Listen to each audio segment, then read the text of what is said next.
ఎన్టీఆర్ జిల్లా వీరులపాడు మండలం చట్టాన్నవరం గ్రామంలో వరదలకు కారణంగా రోడ్డుపై వరద రావడంతో రాకపోకలు లేక ప్రజలు తీవ్ర ఇబ్బందులు పడుతున్నారు.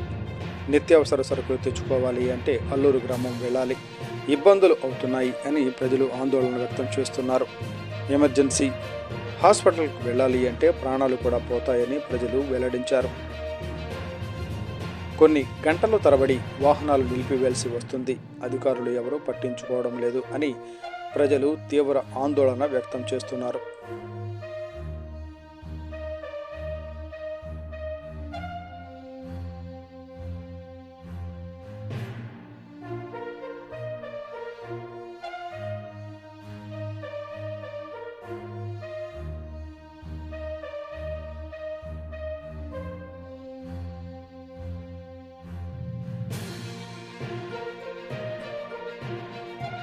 ఎన్టీఆర్ జిల్లా